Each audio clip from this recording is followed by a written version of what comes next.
ক্লাসে শেষে আমি বলে দিই, যারা ক্লাস পেয়েছে তারা জানে, তাও বলে দিই। সেটা হচ্ছে সবার প্রথমে শীটটা রিভিশনের সময় পড়া শুরু করতে হবে ভিটামিন এবং মিনারেলস দিয়ে। আগে পড়বেন ভিটামিন, এরপরে পড়বেন মিনারেল। এই দুইটার মতো পড়ে ফেলবেন। কি পড়তে হবে আমি ক্লাসে বলি সেটা। ওই ভিটামিন মিনারেল বললেন সবার আগে। এরপরে আসেন প্রপার যে মেটাবলিজম জায়গাটা, এখানে কি পড়তে হবে? এখানে সবার আগে শুরু করবেন কার্বোহাইড্রেট মেটাবলিজম। সবার আগে সব থেকে বেশি ইম্পর্টেন্ট কিন্তু এটা। কার্বোহাইড্রেটের মধ্যে 3-4টা জিনিস পড়তে হবে। একটা হচ্ছে প্রথমে গ্লাইকোলাইসিস, সব লাগবে গ্লাইকোলাইসিস।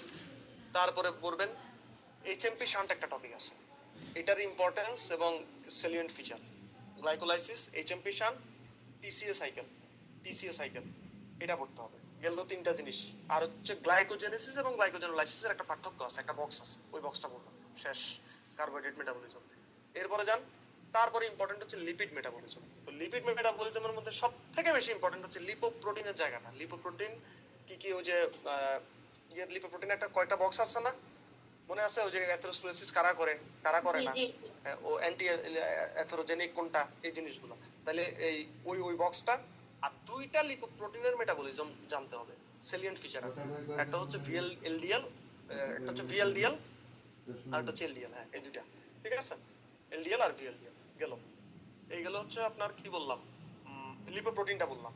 এরপরে আসেন cholesterol. Cholesterol metabolism infinity star. Cholesterol মানে মেটাবলিজম মানে কি? কোলেস্টেরলের ওই যে fate of cholesterol, fate of cholesterol একটা টপিক আছে না, একটা অংশ আছে, দেখবেন কি কি কোলেস্টেরল কি কি তৈরি করে।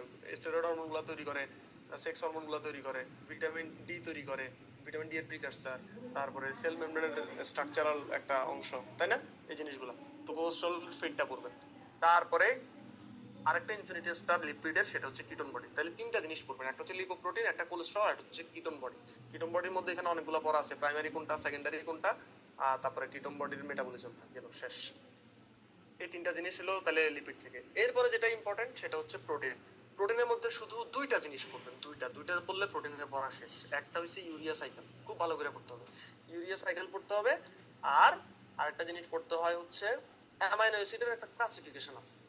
অ্যামাইনো অ্যাসিডের একটা ক্লাসিফিকেশন আছে, ওই কোনগুলো এসেনশিয়াল, নন এসেনশিয়াল, আর কোনগুলো গ্লুকোজেনিক, কোনগুলো কিটোজেনিক। অনেকবার প্রশ্ন আসছে, বিভিন্ন ধরনের এসবিএ প্রশ্ন আসছে, ওই বক্সটা লাগে। আর ট্রান্সঅ্যামিনেশন, ডিঅ্যামিনেশন সময় পাইলে পড়েন, না না হইলে অসুবিধা নাই। তবে ডিঅ্যামিনেশনটা একটু সময় পাইলে দেখে রাখা ভালো। তবে একটা যদি পড়েন সেটা ইউরিয়া সাইকেল, দেন অ্যামাইনো অ্যাসিডের ক্লাসিফিকেশন। এইগুলো প্রোটিন। এবারে আসেন মিসেলেনিয়াস, এগুলার বাইরে কিছু পড়া আছে। ইনফিনিটি স্টার আলা যদি একটা পড়া বলেন, সেটা হচ্ছে রেসপিরেটরি চেইন বা ইলেকট্রন ট্রান্সপোর্ট সিস্টেম। এই ইলেকট্রন ট্রান্সপোর্ট সিস্টেমের আগা মাথা, কম্পোনেন্ট, তারপরে সেলিয়েন্ট ফিচার, এটা কি বলে, ইনহিবিটর অফ রেসপিরেটরি চেইন একটা টপিক আছে। আমি যেবার পরীক্ষা দিচ্ছি ওইবার এখান থেকে প্রশ্ন আসছে। তাহলে এই রেসপিরেটরি চেনের আগা মাথা পুরোটা লাগবে। আর একটা জিনিস ইনফিনিটি স্টার, এটা বললেই শেষ, কিন্তু পড়তে হবে ইনফিনিটি স্টার যেহেতু, সেটা হচ্ছে কোন মেটাবলিক পাথওয়ে কোন জায়গায় হয়, কোনটা মাইটোকন্ড্রিয়াতে হয়, কোনটা সাইটোপ্লাজমে হয়, কোনটা বোথ মাইটোকন্ড্রিয়া সাইটোপ্লাজমে হয়, একদম প্রথম দিকে আছে। বুঝতে পারছেন? এই মোটামুটি। তাহলে আসুন আমরা একটা সামারি করি কি কি পড়বেন। প্রথমে ভিটামিন মিনারেল পড়ে ফেলবেন। তারপরে আসুন হচ্ছে মেটাবলিজম। মেটাবলিজমের মধ্যে মেইনলি কি পড়বেন? প্রথমে পড়বেন কার্বোহাইড্রেট। কার্বোহাইড্রেটের মধ্যে 3-4টা জিনিস, তার মধ্যে ছিল কি কি, গ্লাইকোলাইসিস ছিল, এইচএমপি শান্ট ছিল, টিসিএ সাইকেল ছিল, এগুলো মেইনলি। আর গ্লুকোনিওজেনেসিস আর গ্লাইকোজেনেসিসের একটা পার্থক্য। লিপিড মেটাবলিজমে 3টা জিনিস, লিপোপ্রোটিন মেটাবলিজম, এর মধ্যে এলডিএল, ভিএলডিএল, তারপরে কোলেস্টেরল মেটাবলিজম এবং কিটোন বডি মেটাবলিজম। শেষ। তারপরে চলে আসেন প্রোটিন মেটাবলিজম, এর মধ্যে মেইনলি ইউরিয়া সাইকেল আর অ্যামাইনো অ্যাসিডের ক্লাসিফিকেশনটা দেখবেন। ও আর লিপিডের ক্ষেত্রে ফ্যাটি অ্যাসিডের ক্লাসিফিকেশনটাও দেখবেন অবশ্যই, ফ্যাটি অ্যাসিডটা একটু দেখে রাখবেন।